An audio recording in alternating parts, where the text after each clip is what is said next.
indeed a great honor to be invited to this all-important quarterly meeting of the Nigerian Interreligious Council, which is the third in the series for this year.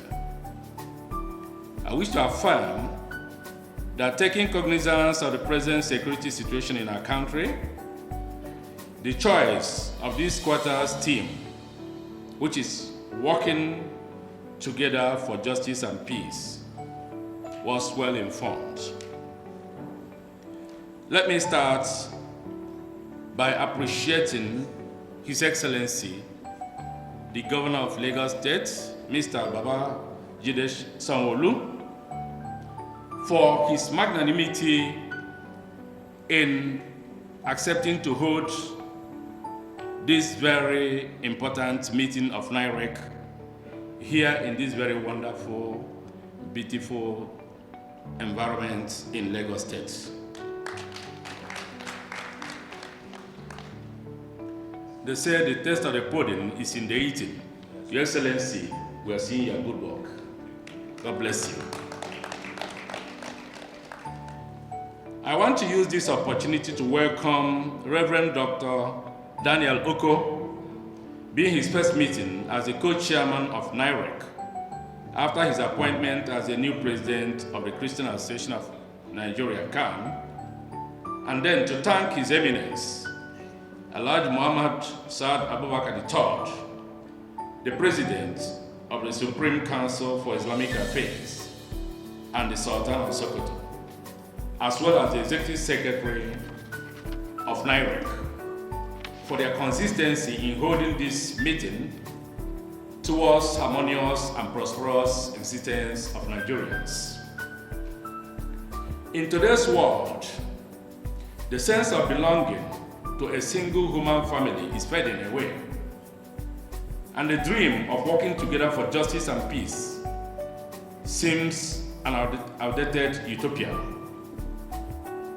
True, a worldwide tragedy like the COVID-19 pandemic momentarily revived the sense that we are a global community, all in the same boat, where one person's problems are the problems of all. Once more, we realize that no one is safe alone. Instead, we can only be saved together. With the proliferation of arms and terrorism in many African countries today, insecurity is blamed on the influx of migrants that must be prevented by all means. In an indeed situation, ban on migrants puts the life of a great number of lives at stake, as many migrants have fled from war, persecution, and natural catastrophes. It is important to admit that for all the progress we have made, we are still lagging when it comes to accompanying, caring for, and supporting the most frail and vulnerable members of our societies. It is therefore a call to national duty on us all to take active part in renewing and supporting our troubled societies. Ladies and gentlemen, today we have a great opportunity to express our innate sense of fraternity, to be good Samaritans who bear the pains of other people's troubles, rather than fomenting greater hatred and resentment. The victims most affected by the absence of peace are families who are torn apart as a result of war and terrorism. Such victims have been displaced from their comfort zones of traditional homes and forcibly chained to refugees and held endlessly in the already overstretched IDP camps. In moments of crisis, victims of war and violence take refuge in places of worship. Today, People are even afraid to attend their normal regular worship programs for fear of attacks. This is a big threat to the future of African values of hospitality and communal life. Every person ought to be interested in peace and peace building. Hence, the Christians and Muslims are called upon to continue to work together for justice, peace, equity, fair play, and understanding, so that Nigerians can live in unity and harmony once again. I wish to reiterate the introductory remarks of the Executive Secretary of Nirec that the kidnappers, terrorists, and bandits are victims of parental and societal irresponsibility. However, the puzzle and challenge today is how to de-radicalize these terrorists to enable them to see the good in life and love using the sacred books. The fruits of peace give human beings the capacity to prevent conflict, reconcile people in conflicts, and plan strategies and skills that can help humanity. The desire for peace enables the community and society to have sustainable security. We can actually plant and sustain peaceful coexistence by practicing justice and tolerance at all levels. These can calm ethnic and religious agitations in our world. I believe that we are here today because we are interested in justice and peace.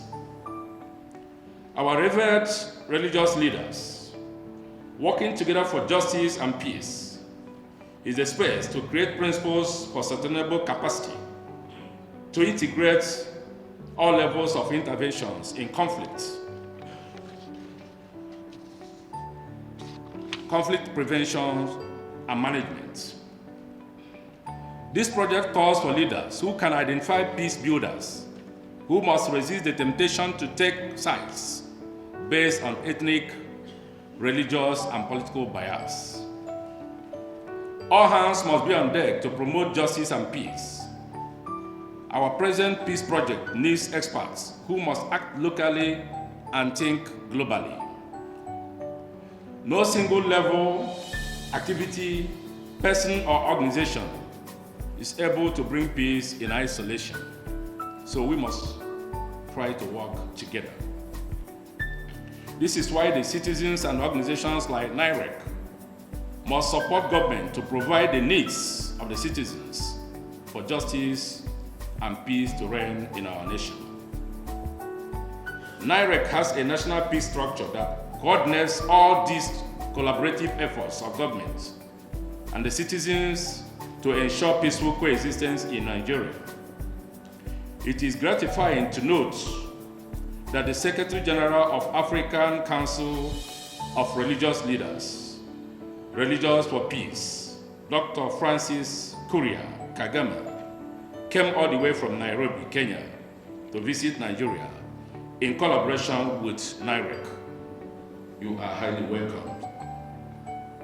Your visit shows that Nigeria, West Africa, and the global community must work together to ensure that there is justice and peace in Nigeria, in Africa, and the world at large. In conclusion, therefore, I want to charge every one of us to work for peace that will endure and outlast us by creating functional structures for generations unborn. This structure must have the capacity to be proactive in responding to emerging issues while reinforcing longer and larger change processes. We cannot fold our arms when we see problems emerging. Quote, "It is not my business," often turns out to be everybody's business, unquote. Let us all arise and create the needed change. May the peace and justice of God abide with us both now and forever. I thank you for listening, and I assure you that the request from the Master of Ceremony for the documentary of Nirec will be conveyed to the Secretary to the Government of the Federation, and it will be actualized as requested. God bless you all for listening.